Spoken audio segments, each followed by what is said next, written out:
The champagne glass quivered in my grasp as I found myself at the heart of our living room, encircled by those who were meant to celebrate our union.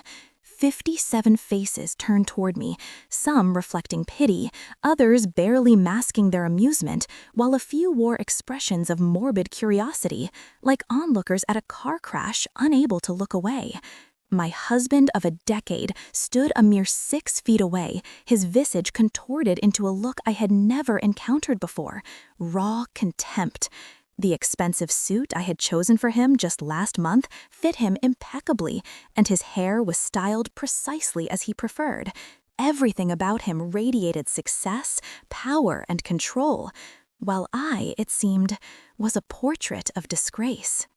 "Let me make this crystal clear for everyone here," Julian declared, his voice slicing through the sudden hush that enveloped the room. The soft strains of jazz continued to play, a cruel mockery of celebration.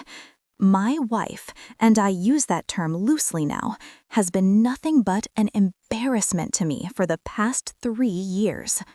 The room felt as if it were spinning, or perhaps it was I who was spiraling. My lungs struggled to draw in enough air, and the walls of our penthouse apartment, the one I had meticulously decorated, the one I had transformed into a home, seemed to be closing in around me. "Julian, please," I murmured, but he interrupted me with a harsh laugh that caused several guests to flinch. "Please what, Natalie? Please stop telling the truth?" He turned to our guests, performing for them as if he were an actor on a stage. "Do you all know what she did? Do you know why I really called you all here tonight? This was not how anniversary parties were meant to unfold. This was not how anything was supposed to be." My sister Emma caught my eye from across the room. Her face was ashen, her hand pressed tightly to her mouth. She began to move toward me, but her husband restrained her. Everyone in the room seemed eager to help, yet none wanted to be caught in the fallout of whatever explosive revelation Julian was about to unleash. "I called you here to witness the end of my biggest mistake," Julian continued, his tone cold and unyielding. He retrieved his phone, tapped the screen, and suddenly our television, an imposing 75-inch monstrosity he had insisted we needed, flared to life. What materialized on that screen sent a chill coursing through my veins. It was footage, security camera footage, yet not of the infidelity I had dreaded, nor of any crime I had ever committed. No, this was far worse, so much worse. It was footage of me in my own home, during one of my most intimate, most vulnerable moments. "This," Julian said, his voice laced with venom, "is what I've been living with." The screen revealed me in our bedroom 3 months prior, during one of my darkest episodes. A hidden camera, somewhere I had never suspected, captured me sobbing on the floor, rocking back and forth, engulfed in a panic attack that had persisted for 40 agonizing minutes. My hair was disheveled, my face blotchy and swollen, as I gasped for air, clawing at my chest. I looked shattered. I looked deranged. And then he tapped his phone again. Another video. It showed me standing in the kitchen at 2 a.m., staring blankly into space, frozen, tears silently streaming down my cheeks. This was from 5 months ago, during the height of my mother's illness. And this, me talking to myself in the mirror, attempting to muster courage before one of Julian's work events. "You can do this. You're strong. You're enough. You're enough. You're enough." Over and over, like a mantra, like a prayer. Out of context, stripped of dignity, my vulnerabilities were laid bare for everyone to witness. I looked utterly pathetic. The room stood in silence, save for the sound of my own recorded voice fracturing on that enormous screen. "This is who I've been married to," Julian proclaimed. "A broken, neurotic mess who can barely hold herself together. Do you know how exhausting it is? Do you know what it feels like to be successful, to be at the pinnacle of your field, and come home to this?" He gestured at me as if I were a piece of decaying furniture he had long intended to discard. My best friend, Kira, rose from the couch. "Julian, this is insane. You can't—" "I can't what?" he interrupted, his voice dripping with disdain. "Tell the truth about my own wife? Share what I deal with every single day?" His laughter echoed again, a cruel, sharp sound that cut through the tension. "Natalie has been riding on my success for years, living in my apartment, spending my money, presenting herself as my equal when she's nothing but dead weight." Each word struck like a knife, precisely aimed and perfectly sharp. "I asked for one thing," he continued, his voice escalating. "One simple thing. I asked her to be someone I could be proud of, someone who could stand beside me at events without falling apart, someone who could be a proper wife to a man in my position." My throat constricted so tightly that I could barely draw a breath. The walls were definitely closing in now. Black spots danced at the edges of my vision. Instead, I got a disgrace. The word lingered in the air like toxic gas. Disgrace. He had called me a disgrace in front of 57 people, our friends, our family, his colleagues, and my former coworkers. He showcased my pain as if it were mere entertainment. He ridiculed my struggles, treating them like character flaws. On our 10th anniversary, I don't recall making the choice to move. My body seemed to act on its own, guiding me through the crowd of silent, staring guests. I made my way to the bedroom, our bedroom, while I felt the weight of everyone's eyes burning into my back.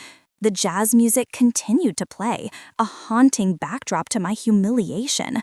Someone had the foresight to turn off the television, finally ending the loop of my disgrace. The bedroom door clicked shut behind me with a soft sound that resonated like a gunshot in my ears. To my surprise, my hands were steady as I opened the closet, steadier than they had been in months. The trembling that had tormented me for so long replaced by something cold, clear, and sharp. I reached for the box on the top shelf, the one Julian never looked at, never inquired about. It was the box I had been preparing for the past 6 weeks, ever since I unearthed the truth about everything, the gift. My fingers traced the edges of the elegantly wrapped package, adorned with red paper and a black ribbon. It looked festive, almost celebratory. No one would ever suspect what lay within. I hoped I wouldn't need to use it. A small, foolish part of me had wished that Julian would prove me wrong, that tonight would unfold in a different light, that the man I had married a decade ago would somehow reemerge. But that man was gone. Perhaps he had never existed at all. I picked up the box and walked back to the living room. The conversations that had picked up in my absence ceased immediately. 57 faces turned toward me once again. Emma's expression was filled with anguish, silently pleading with me to leave, to escape, to preserve what little dignity I had left. But I was finished with dignity. Dignity had failed to protect me. It hadn't stopped Julian from installing secret cameras in our home, nor had it prevented him from orchestrating this public execution. Julian stood by the bar cart, pouring himself a scotch, and didn't even glance in my direction as I approached. That's how little I mattered to him now. "Julian," I said, my voice quiet yet resolute, cutting through the silence. Everyone heard. He turned, glass in hand, eyebrow raised in an annoyed inquiry, as if I were a servant interrupting his festivities. "I have something for you," I continued, "an anniversary gift." His expression shifted from confusion to a flicker of suspicious amusement. "Really? Now you want to give me a gift?" "I insist," I replied, extending the box toward him.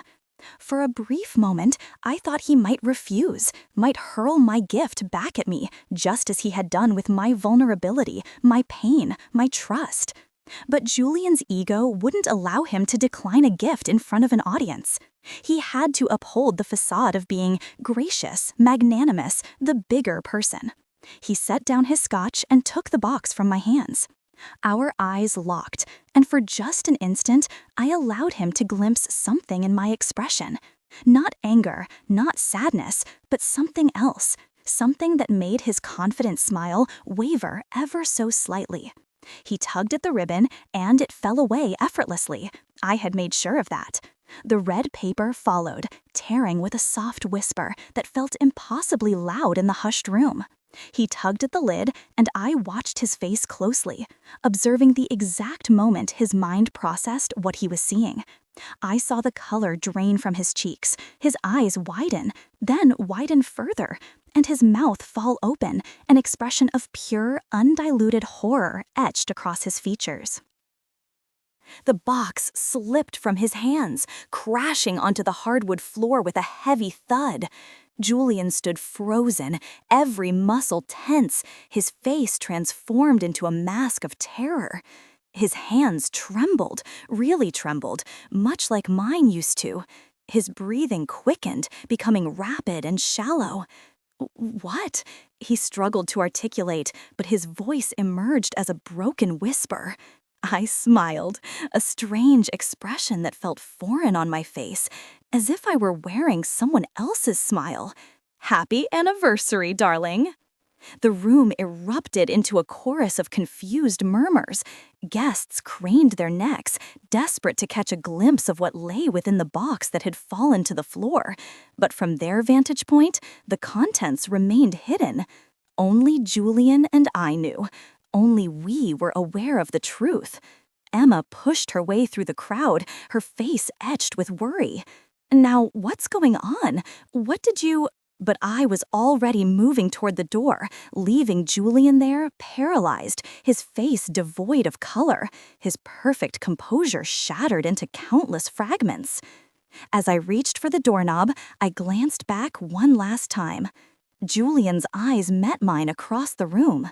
In them, I witnessed the dawning of understanding, the first terrible glimmers of realization about the impending unraveling of his perfect life, his flawless image, his tight grip on control. He saw something in mine also, something that prompted him to take a stumbling step backward, his hand instinctively reaching out to steady himself against the wall. "Fear, Natalie," he said, and his voice held a different tone now. Not contemptuous, not cruel, just afraid. "Natalie, wait. We can talk about this, whatever you're thinking." I opened the door and stepped out of the apartment, leaving behind 57 witnesses and one terrified man in my wake.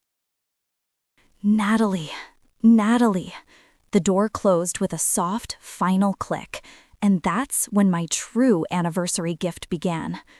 Before we proceed, please take a moment to comment on which country you're watching this video from.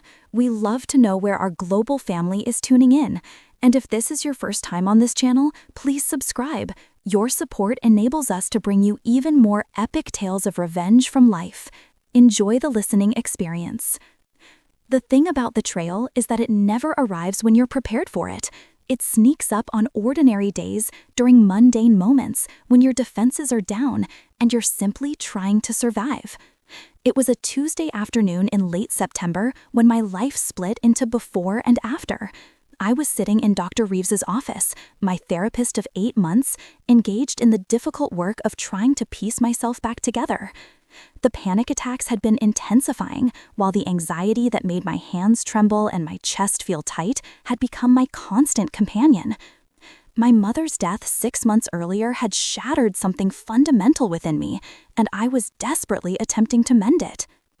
"You're making real progress, Natalie," Dr. Reeves had said that day, her kind eyes crinkling with genuine warmth. "I know it doesn't always feel like it, but you are." I had wanted so badly to believe her.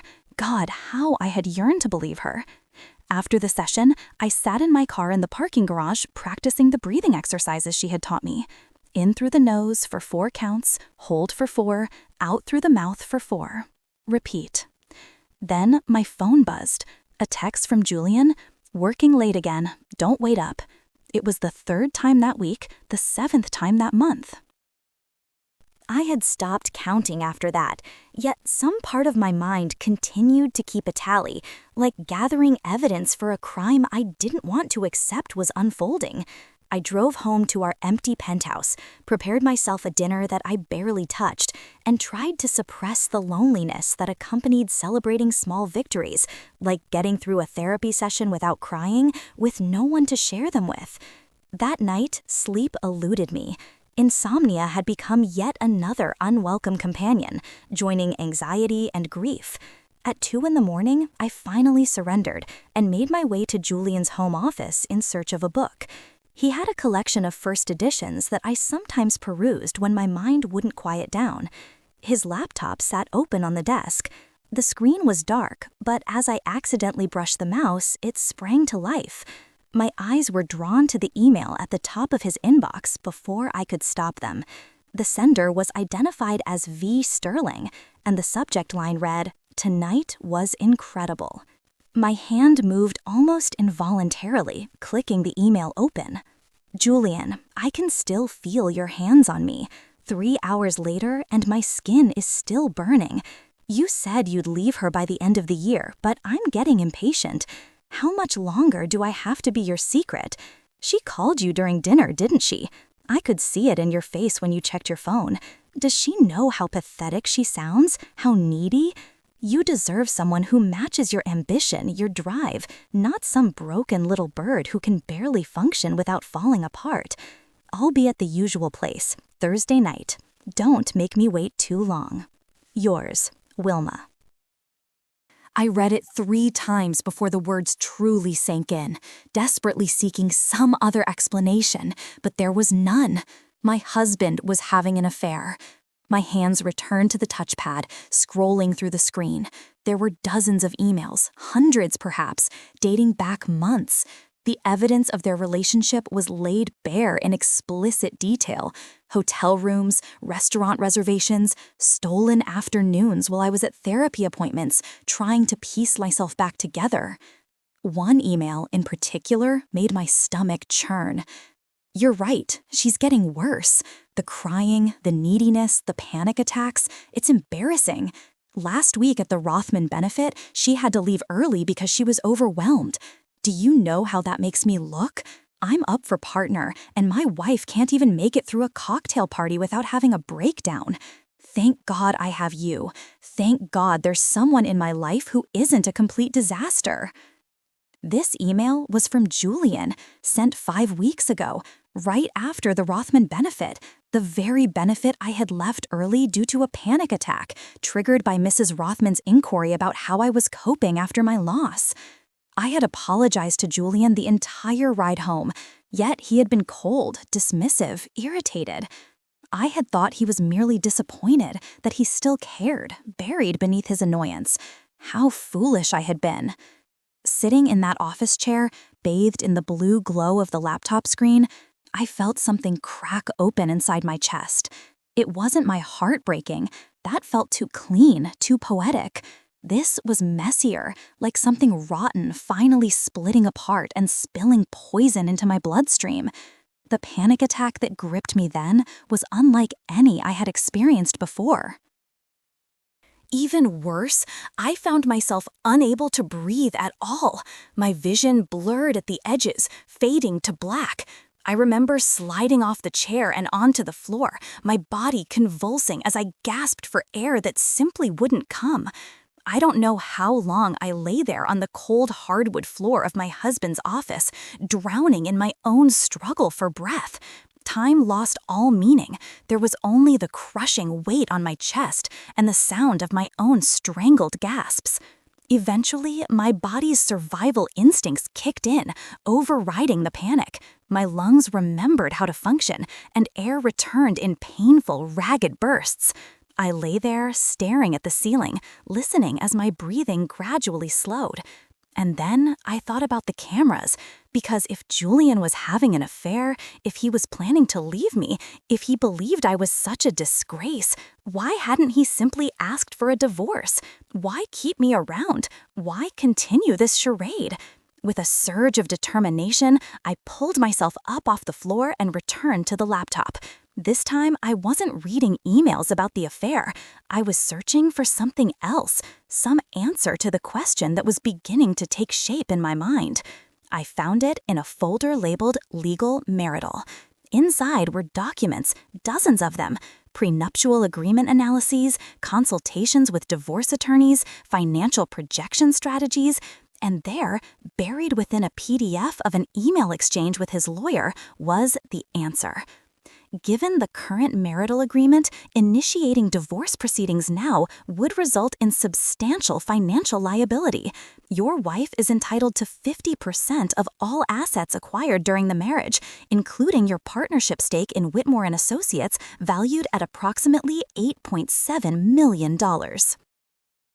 However, if grounds for a fault divorce can be established, specifically citing mental instability or an inability to fulfill marital duties, the prenuptial agreement's clauses regarding infidelity and incapacity would come into play. This would significantly reduce her settlement to the statutory minimum. The recommendation was clear: document evidence of mental instability and establish a pattern of incapacity. With sufficient evidence, we could argue for a fault divorce that would safeguard your assets and professional reputation. The lawyer's response was dated 14 months ago. 14 months! I scrolled further down and found Julian's reply. Understood. I'll begin gathering documentation. This shouldn't be difficult. She's barely holding it together as it is. Her mother's illness should provide ample opportunity for evidence collection. My mother's illness. She had been diagnosed with stage 4 cancer 14 months ago and had died 6 months later after enduring 8 months of brutal, agonizing decline. I had been her primary caretaker as she had no one else.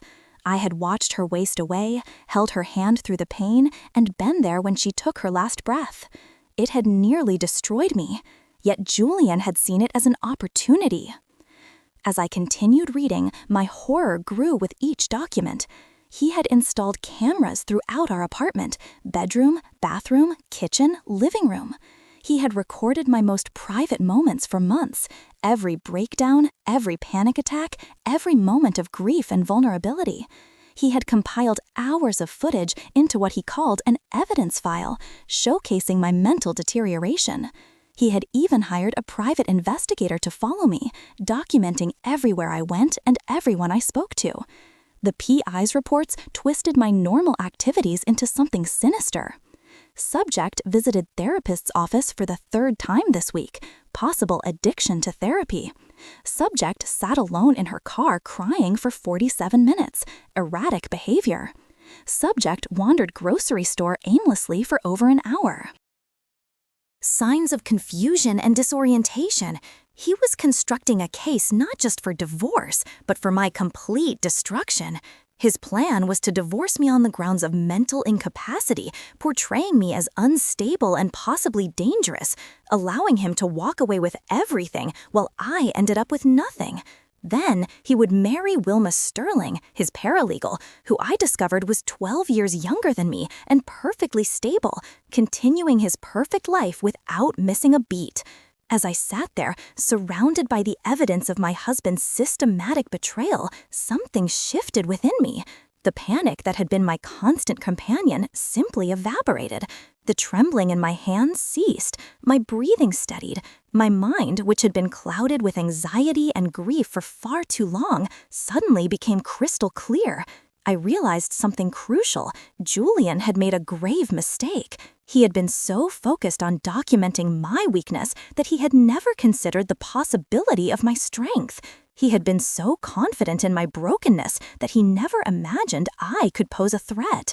In revealing his plans, he had inadvertently given me the time to devise a strategy of my own.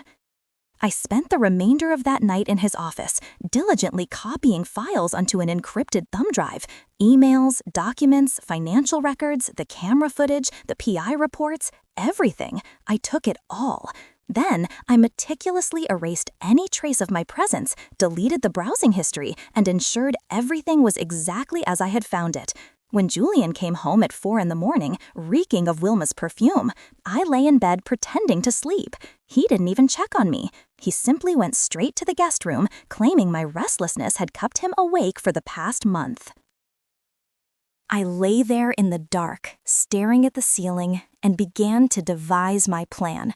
The next morning, I did something I hadn't done in months.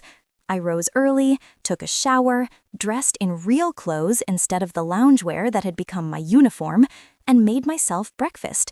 At 7:30, Julian emerged from the guest room, already dressed for work.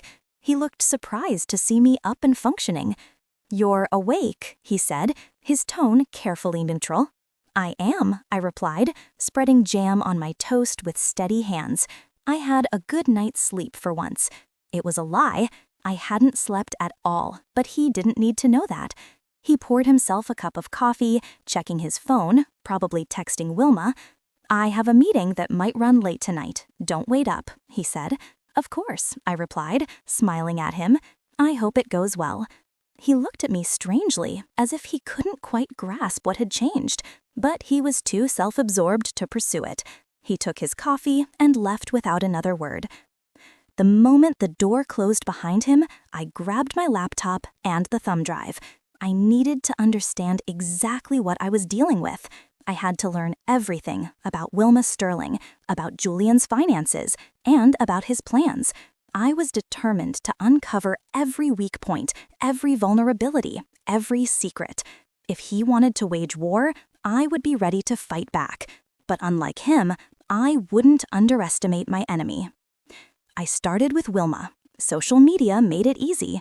Her Instagram was public, a carefully curated collection of aspirational photos, expensive brunches, designer handbags, and exotic vacations. Each post was calculated to project success, sophistication, and desirability. But beneath that facade, a little digging revealed the truth. Wilma Sterling had graduated from a third-tier law school with mediocre grades. She had failed the bar exam twice before finally passing on her third attempt. Over the past 7 years, she had worked at 5 different firms, never staying anywhere longer than 18 months. Her employment history revealed a troubling pattern. She would start as a paralegal, engage in an affair with a senior attorney, receive special treatment and promotions, and then leave abruptly when the affair ended or was discovered. Julian wasn't anything special. He was merely the next in line. Next, I delved into her financial records. I discovered that she was burdened with $127,000 in credit card debt. The apartment in Tribeca, which she flaunted on Instagram as a symbol of her success, was, in fact, a rent-controlled sublet she wasn't legally entitled to. She had been sued twice by former landlords. Wilma was desperate, which made her dangerous, yet also predictable. I then turned my attention to Julian's finances. What I uncovered was illuminating. My husband, who had lamented about poverty every time I suggested we donate to charity or assist my mother with her medical bills, had a staggering $2.3 million in a Cayman Islands account that I had known nothing about. He had been systematically hiding money from me for years. Bonuses he had never mentioned, client settlements he had kept secret. He had been preparing for this divorce long before my mother's illness provided the perfect opportunity. Yet he had been sloppy and arrogant, leaving digital footprints everywhere because he never imagined I would be savvy or motivated enough to seek them out. I spent 3 days compiling this information. I barely slept, barely ate, but for the first time in months, I felt alive, purposeful, and clear. On the 3rd day, my phone rang. It was Emma. "Hey, Nat." My sister's voice was warm and concerned. "How are you doing?" Emma asked. My younger sister, 3 years my junior, was the successful one, the stable one. She had a wonderful marriage, 2 beautiful kids, and a career she adored. She had tried to be supportive after Mom died, but there was only so much she could do from 6 hours away. "I'm okay," I replied, and realized it was true. In fact, I was better than I had been in a while. "Really? That's great," she exclaimed, sounding genuinely happy. "Is Julian finally being more supportive?" I almost laughed at the absurdity of her question.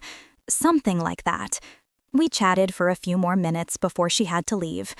As I hung up, I felt the weight of secrecy pressing down on me. I couldn't tell her what was actually happening. Not yet. This had to be executed with care, with precision. One wrong move, and Julian would realize I was onto him, and he'd hasten his timeline. I couldn't allow that to happen. I needed him to feel safe, secure, in control. I needed him to follow through with his plan just as he had designed it, because I was going to turn it against him. For the next 6 weeks, I became an actress. That's the only way to describe what I was doing. I played the part of the broken wife flawlessly. I had panic attacks on cue, real ones, because the stress of my covert actions was immense. But I used them strategically, ensuring Julian saw me at my worst, letting him capture it all on his hidden cameras. I attended therapy 3 times a week, sharing everything about my anxiety, my grief, and my struggles with Dr. Reeves, but nothing about my discoveries. She was a mandated reporter, and I couldn't risk her intervening. I took the sleeping pills my doctor prescribed and made sure to display the bottles prominently in our medicine cabinet. I was acutely aware that Julian was photographing my moments of distress, adding them to his evidence file of my supposed instability. Let him. Meanwhile, I was meticulously building my own case. I hired a private investigator named Leslie Grant, a former FBI agent recommended by a women's crisis center I had contacted through an anonymous email account. She was costly, but I had access to funds that Julian was completely unaware of. Money my mother had left me, tucked away in an account he had never inquired about because he had never imagined I possessed anything of value. Leslie was exceptionally skilled. Within 2 weeks, she documented every one of Julian's meetings with Wilma, every hotel room, every extravagant dinner charged to his corporate card and labeled as client development. She also uncovered something I hadn't known. Julian was billing clients for hours he hadn't actually worked, instead spending that time with Wilma. It was fraud, potentially grounds for disbarment.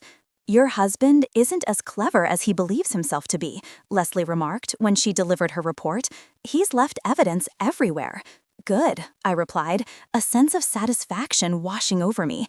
"I want you to document everything. No detail is too small." I also reached out to a lawyer of my own, not a divorce attorney, not yet. That would raise red flags if Julian found out. Instead, I sought an attorney who specialized in protecting the assets of abuse victims, because that's precisely what I had become. I had come to realize I was a victim of financial and emotional abuse. Julian had systematically isolated me, eroded my confidence, and planned to dismantle me both financially and reputationally. The lawyer, Caroline Wright, reviewed the evidence I had compiled and let out a low whistle. "This is one of the most comprehensive cases of financial infidelity and marital fraud I've ever seen," he confirmed. 14 months. "And he has no idea, none," Caroline said with a smile that lacked warmth. It was the kind of smile that belonged to someone who relished in bringing down men like Julian. "Good, let's keep it that way," I replied, feeling a surge of determination. "I'm going to help you protect every penny you're entitled to, and then some, but we need to be smart about this." We spent hours strategizing. Caroline guided me through the legal landscape, illuminating the options available to me and the ways Julian's plan could ultimately backfire. "The hidden cameras are illegal in New York," she explained. "Recording someone in a bathroom or bedroom without consent is a crime. He's inadvertently created evidence of his own criminal behavior." "Can we use that?" I asked, my heart racing. "Oh, we can do more than just use it. We can destroy him with it," she said, leaning forward, her eyes sharp with focus. "But only if we're patient, only if we let him think he's winning right up until the moment we strike." So I practiced patience. I played my role perfectly. I attended Julian's work events, smiling until my cheeks ached. I engaged in small talk with his colleagues, including Wilma, who regarded me with barely concealed disdain. "You must be so proud of Julian," she remarked. "He's doing such incredible work." "I am," I replied, locking eyes with her. "He's very dedicated." He smirked, convinced I was oblivious to the double meaning in her words. I allowed her to think that. I let them both believe I was blind, broken, barely functioning. Meanwhile, I meticulously documented everything, recording conversations, copying files, and building an airtight case.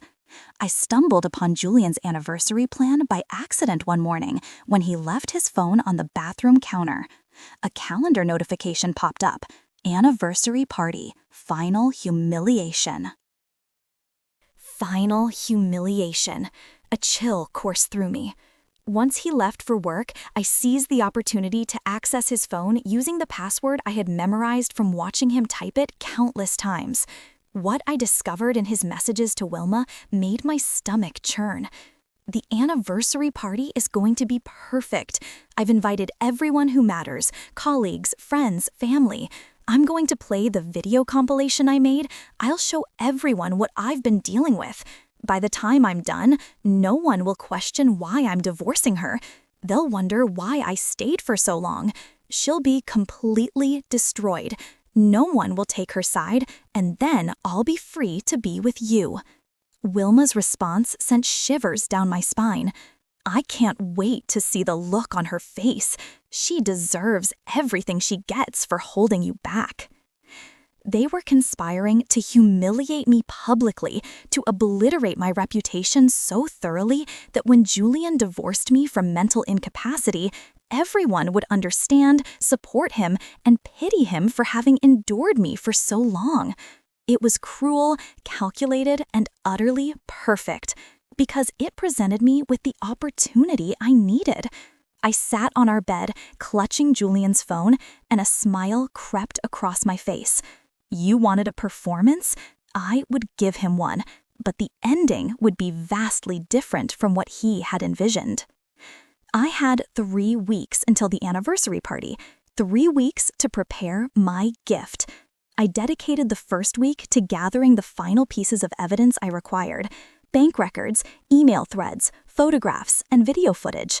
I compiled everything into a comprehensive file that narrated the complete story of Julian's betrayal, fraud, and illegal activities. Then I made copies, multiple copies, stored in various locations: cloud drives, safety deposit boxes with my lawyer, and with my private investigator. Something had shifted within me. If Julian attempted anything, the evidence would inevitably come to light. During the second week, I focused on preparing for the aftermath. I found an apartment, nothing extravagant, just a modest one-bedroom in Queens, far removed from the Manhattan social circles where Julian thrived. I paid for 6 months up front in cash, ensuring my independence. I furnished it simply, sparsely. It was mine, a sanctuary. I opened new bank accounts that Julian knew nothing about and transferred my mother's inheritance into them. Not large sums, nothing that would raise any alarms, but enough to sustain me for a while. I packed a bag with essentials and stashed it in a locker at Grand Central Station. Clothes, important documents, my laptop, phone chargers, everything I might need if I had to leave in a hurry. I bid farewell to people without them realizing it. I met Emma for coffee, holding her in a slightly longer embrace than usual. I visited my mother's grave and reassured her that I would be okay. I reached out to old friends I had lost touch with, letting them know I had been thinking about them. I was preparing for war, fully aware that there would be casualties, relationships that wouldn't survive, people who wouldn't comprehend. I was making peace with that reality. In the third week, I crafted the gift. It took me 4 days to compile everything meticulously. I wanted it organized, clear, and impossible to misinterpret. I needed everyone at that party to grasp the full extent of what they were witnessing.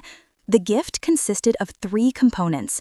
First, a tablet loaded with every email exchanged between Julian and Wilma, not just the recent affair messages, but all of them spanning back 14 months, the entire timeline of their relationship, including the emails where they discussed me, mocked me, and plotted my destruction.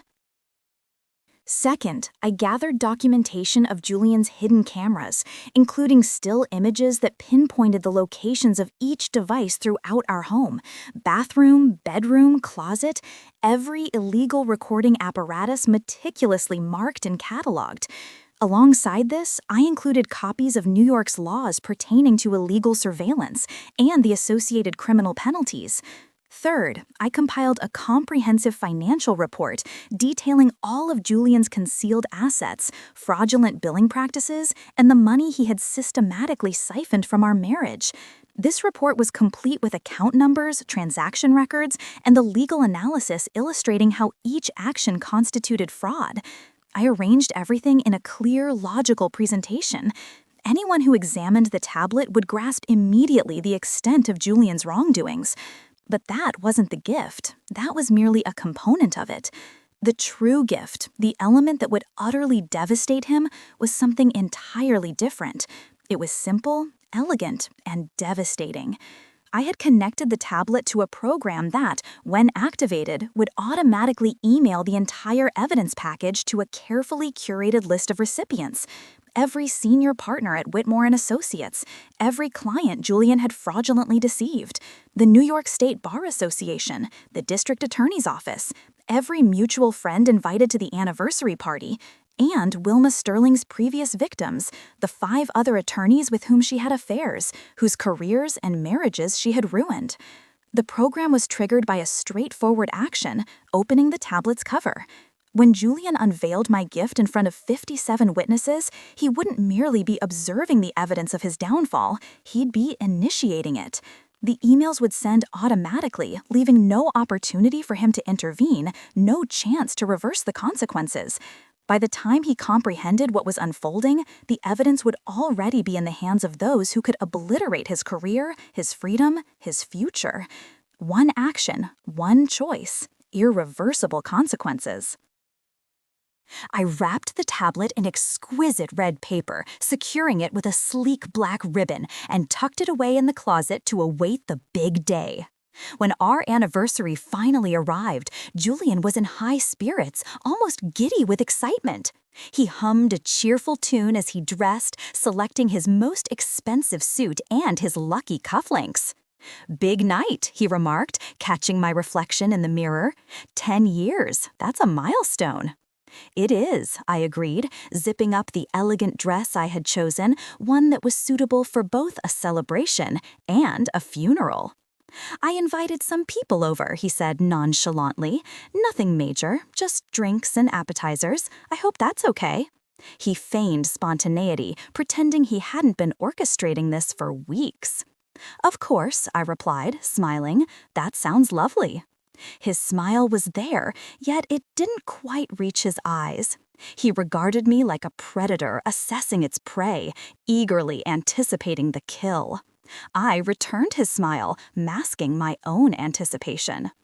As the clock struck 7, the guests began to arrive. I played the role of hostess flawlessly, greeting everyone, taking coats, ensuring drinks were replenished. I was charming, gracious, and warm. I noticed a flicker of confusion cross Julian's face. This wasn't the broken wife he had expected. I was not the woman who would provide him with the dramatic breakdown he had envisioned. Yet he quickly regained his composure. He had his own plan, his own timeline, and my unexpected steadiness was merely a minor deviation. By 8 o'clock, 57 people filled our penthouse. Friends, family, colleagues, everyone who mattered in Julian's professional and social sphere. Emma found me in the kitchen. "Nat, you seem different. Are you okay?" "I'm perfect," I assured her, and I meant it. She looked concerned, but didn't press further. She would understand soon enough. At 8:30, Julian clinked his glass, calling for everyone's attention. This was it, the moment he had meticulously planned for, his final humiliation. I stood in the center of the room, bracing myself for my impending execution. Julian began his speech about marriage, commitment, and honesty. The irony hung in the air, palpable enough for me to taste it. Guests nodded along, smiles plastered on their faces, blissfully unaware of the storm that was brewing.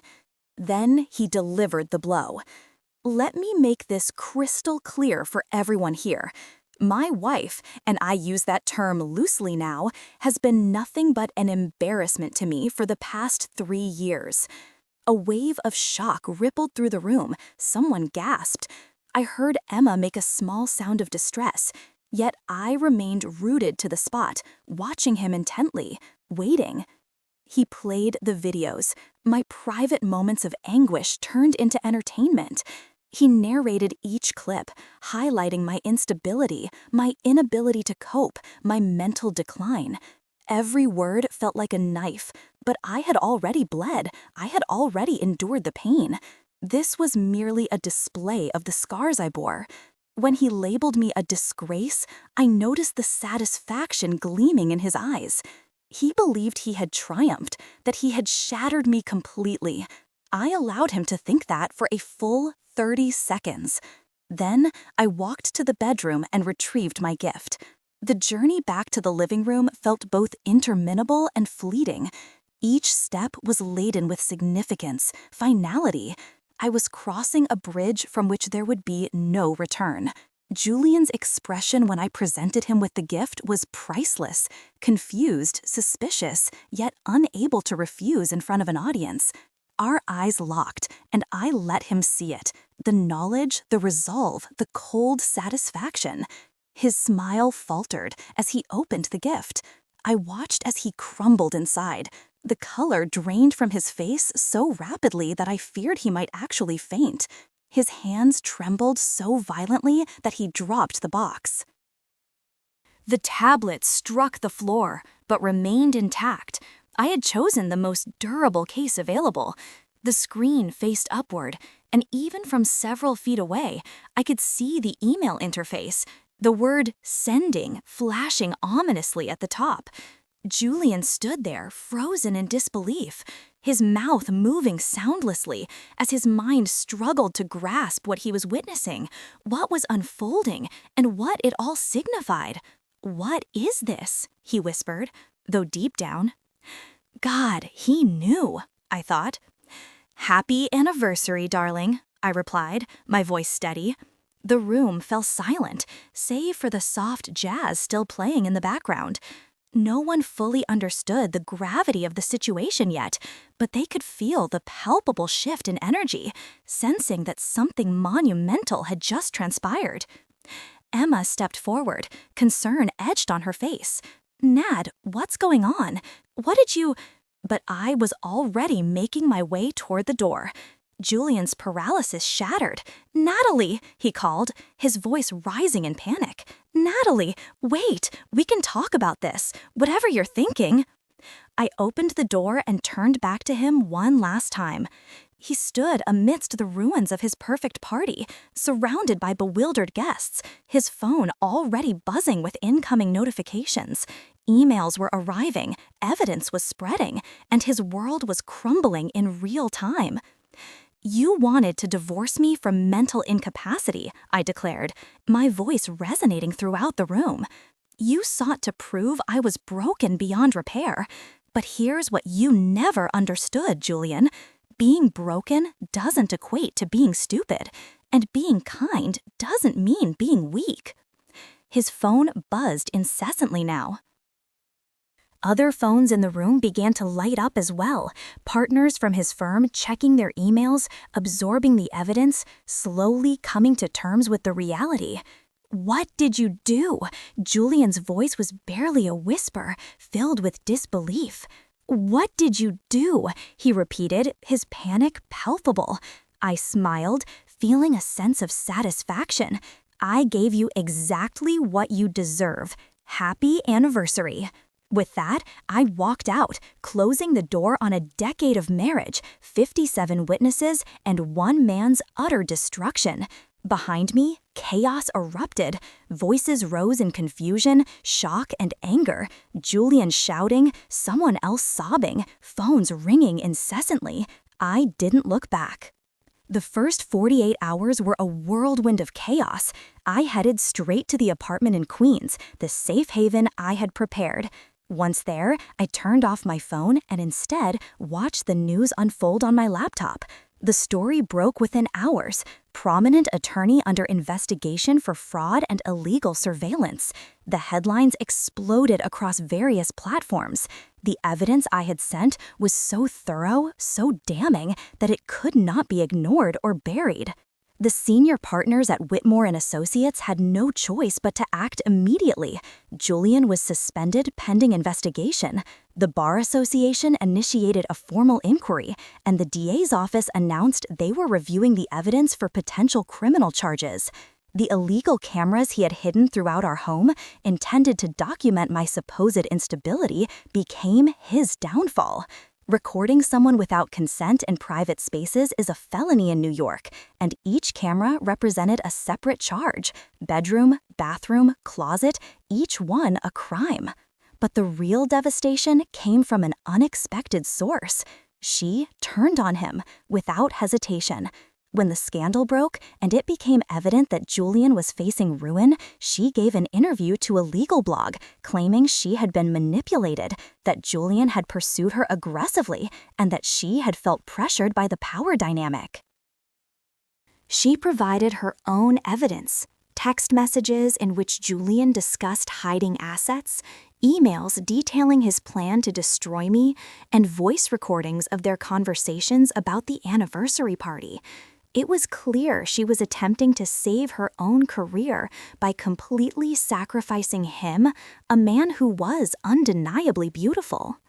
Within a week, Julian had plummeted from a rising star at one of the city's most prestigious firms to being professionally radioactive. Clients withdrew their support, cases were reassigned, and his name became synonymous with fraud and abuse. I watched it all unfold from my quiet apartment in Queens, sipping tea and feeling a numbness settle over me. Emma found me on the third day. I turned my phone back on for just an hour to check messages, and she called immediately. "Where are you?" she demanded, urgency lacing her voice. "Everyone's looking for you. The media, the lawyers, Julian's firm, everyone." "I'm safe," I replied. "That's all you need to know right now."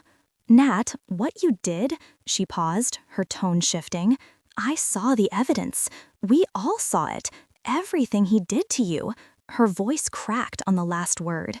"I'm so sorry," she continued. "I knew he wasn't supportive, but I had no idea it was that bad. The cameras, the fraud, the affair. God, how did you survive it?" "By being stronger than he thought I was," I said simply. She fell silent for a moment. "Are you okay? Really?" "I will be," I assured her. And I believed it. We talked for another hour. She informed me that after I had left, someone had picked up the tablet and seen the complete evidence. It had been passed around, and by the time people began to leave, everyone knew everything. Julian had attempted damage control, but it was futile. Too many people had witnessed too much. "He looked destroyed," Emma said, "completely broken." I felt a flicker of something within me. Not quite satisfaction, not entirely revenge, but something colder and purer. Justice. "He destroyed himself," I replied. "I just made sure everyone could see it." The legal proceedings advanced more swiftly than I had anticipated. Caroline, my lawyer, reached out to Julian's attorney with a proposition. I would refrain from pursuing criminal charges for the illegal surveillance if he agreed to my divorce terms. My demands were straightforward. I wanted 50% of all marital assets, including the hidden accounts he had tried to conceal. I insisted on selling the penthouse and splitting the proceeds. I sought alimony, generous alimony, calculated based on his actual income, not the diminished amount he had intended to claim. And I required him to acknowledge in legal documents that would become part of the public record exactly what he had done. His lawyer attempted to negotiate, tried to argue, but Caroline was relentless. "Your client committed multiple felonies," she stated in a conference call I was permitted to listen to. "He illegally surveilled his wife in intimate settings. He perpetrated fraud against his clients and his firm. He aimed to destroy her both mentally and financially. We have documented evidence of all of it. My client can either accept these extremely generous terms, which allow him to evade criminal prosecution, or we can proceed with both criminal and civil cases, in which case he will lose everything and face prison time. Your client has 24 hours to decide. Julian accepted the terms in just 18 hours. The divorce was fast-tracked, no contest, no trial, no public spectacle, just legal documents that conveyed the truth about his actions and the dissolution of our marriage. I received everything I had asked for. The settlement totaled $4.7 million, my share of the marital assets, plus 3 years of alimony. It wasn't merely about the money. It was about justice, about reclaiming everything he had tried to steal from me. Yet the financial aspect certainly did not sting. Julian's downfall continued unabated. The Bar Association's investigation concluded that he had violated multiple ethical rules, resulting in his disbarment, not just a suspension, but a permanent removal from practice. His firm terminated his employment and subsequently sued him for fraudulent billing. The clients he had defrauded initiated their own lawsuits against him. The IRS uncovered the Cayman Islands account, triggering a tax evasion investigation. Meanwhile, Wilma's betrayal, her interviews, her evidence, her public denunciation shattered any sympathy he might have once had. He became a cautionary tale, a warning, an example of what transpires when ambition devolves into cruelty. I observed it all from a distance, meticulously rebuilding my life piece by piece. Therapy took on a new dimension after the divorce. Dr. Reeves had been taken aback when the story broke. I had been one of her most fragile patients, and suddenly I had orchestrated one of the most extensive revenge plots she had ever encountered. "I don't know whether to be concerned or impressed," she admitted. "Can't it be both?" I replied. We had spent months unpacking everything, the abuse I had endured, the gaslighting, the way Julian had systematically undermined my reality while portraying himself as the supportive husband. "You weren't having panic attacks because you were broken," Dr. Reeves explained.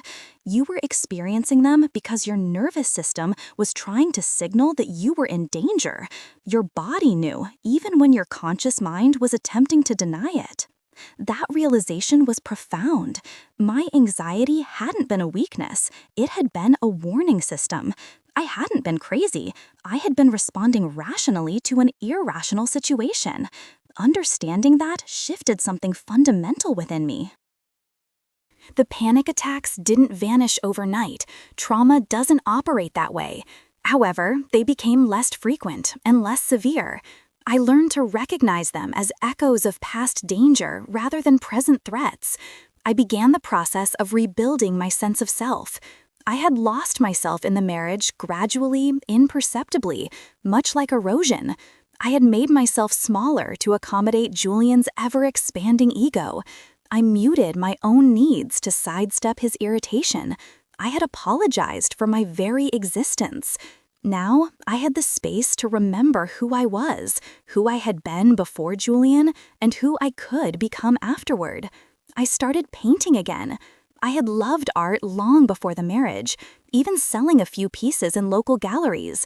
But Julian had dismissed it as a mere hobby, not a legitimate career, and gradually I had stopped pursuing it. Now, I set up an easel in my small apartment and painted everything I had endured: dark, visceral images of cameras, shattered glass, and women rising from ashes. A gallery owner noticed my work at a group show and offered me a solo exhibition. "These pieces are raw," she said, "powerful. People need to see them." The exhibition opened 6 months after the divorce. It was titled Surveillance and featured paintings that delved into themes of privacy, violation, and reclamation. It sold out. Critics hailed it as a visceral exploration of domestic abuse and feminine rage, while I simply called it therapy. 1 year after the anniversary party, I unexpectedly saw Julian again. I was at a coffee shop in Brooklyn, meeting with a gallery owner about a new commission, when he walked in. He looked terrible. His expensive suits replaced by jeans and a wrinkled button-down. He had lost weight. His hair was graying. He appeared 10 years older than the last time I had seen him. Our eyes met across the coffee shop. For a moment, neither of us moved. Then he approached my table. "Natalie," he said. "Julian," I replied, my tone even. He stood there awkwardly, his hands stuffed in his pockets. The confident man who had once called me a disgrace in front of 57 people was nowhere to be seen. In his place was someone diminished, broken. Can I sit down?" he asked. I considered saying no, even thought about standing up and walking away without uttering a word, but curiosity ultimately prevailed. 5 minutes, I said. He sank into the chair as if gravity had intensified for him. "I'm sorry," he said, after a long silence. "I know it doesn't mean anything. I know it doesn't change what I did, but I need to say it." I didn't respond. I just waited. "I was cruel," he continued, his voice barely above a whisper. "I was so focused on what I wanted, on protecting my assets and my reputation, that I forgot you were a person. I forgot that we had loved each other once." "Did we?" I asked. "Did you ever truly love me, Julian? Or did you just love what I represented?" He flinched. "I don't know anymore. I've spent the past year trying to figure out when I became the person who could do those things." "And, have you figured it out?" "No," he admitted, looking down at his hands. "I destroyed everything, my career, my reputation, my marriage. For what? For Wilma, who abandoned me the moment things got tough? For money I'll spend the rest of my life repaying in lawsuits?" He laughed bitterly. "The thing is, you were right. I did it to myself. You just made sure everyone could see it." "Yes," I said, simply. His eyes were red-rimmed and exhausted. "Do you hate me?" I pondered the question deeply, really thought about it. "No," I finally replied. "I did for a while, but hate takes energy, and you're not worth it anymore. You're just someone I used to know, someone who taught me how strong I could be." He nodded slowly. "I heard about your gallery show, the paintings. Did you see it?" "No, I didn't think I had the right." He paused. "Were you painting me in those images of destruction?" "I was painting survival," I corrected him. "You were just the thing I survived." He absorbed that blow without flinching. Perhaps he was beyond flinching now. "I'm working at a legal aid clinic now," he said, "helping people who can't afford attorneys. It doesn't pay much, but it's something. Maybe in a few years I can take the bar exam again and try to rebuild." "Good luck with that," I said, standing up. My 5 minutes were up. He stood as well. "Natalie, I know I don't deserve forgiveness, but do you think you'll ever—" I interrupted him. "No, I don't forgive you, Julian. What you did was unforgivable, but I also don't need to forgive you to move on with my life. Your redemption arc isn't my responsibility." He nodded, accepting his words. "Fair enough." I picked up my bag and turned to leave. "Natalie," he called after me, "for what it's worth, I'm glad you survived me." I looked back at him one last time, this man who had tried to destroy me, who had called me a disgrace, who had secretly recorded my most vulnerable moments and planned to use them against me.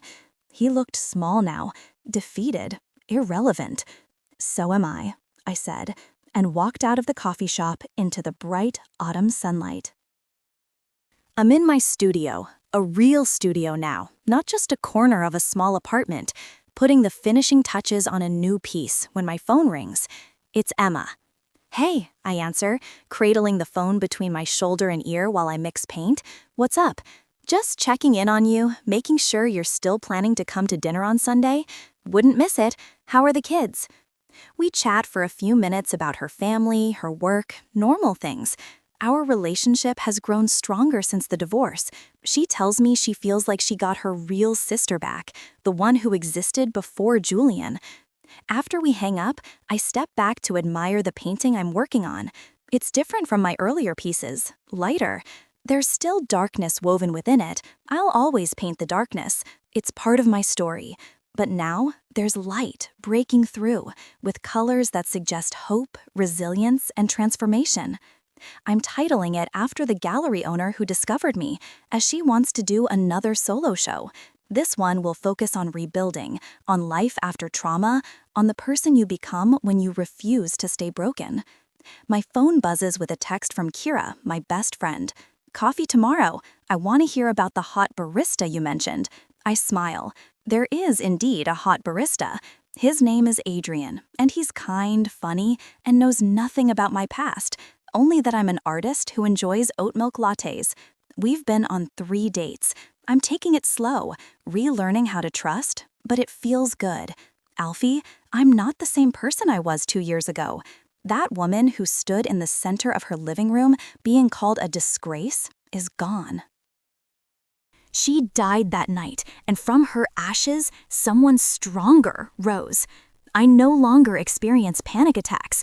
The anxiety that once plagued me has faded to manageable levels. I sleep soundly through the night. I laugh easily. I trust my own judgment. I built this life from nothing. From the wreckage of everything I had lost, I created something better. Julian tried to destroy me, and ultimately failed. In his attempt to break me, he inadvertently revealed a strength within me that I never knew existed. Sometimes I reflect on that anniversary party, the moment I handed him that gift and witnessed the transformation on his face. I think about the 57 witnesses who saw a broken woman evolve into someone capable of dismantling her destroyer. It was brutal, it was ruthless, it was precisely what he deserved, and it set me free. The cameras he had hidden throughout our home to document my weakness were destroyed. The footage was erased after being presented as evidence in the legal proceedings. No one would ever see those private moments again. The money he had concealed to keep from me became the foundation for my new life, my art, my freedom. The reputation he had tried to tarnish, I rebuilt into something better, stronger. I was no longer Julian's ex-wife. I was Natalie Morrison, artist, survivor, someone who refused to be broken. I turn back to my painting, adding the final highlights that make the light appear to glow from within the canvas. Tomorrow, I'll see Adrian again.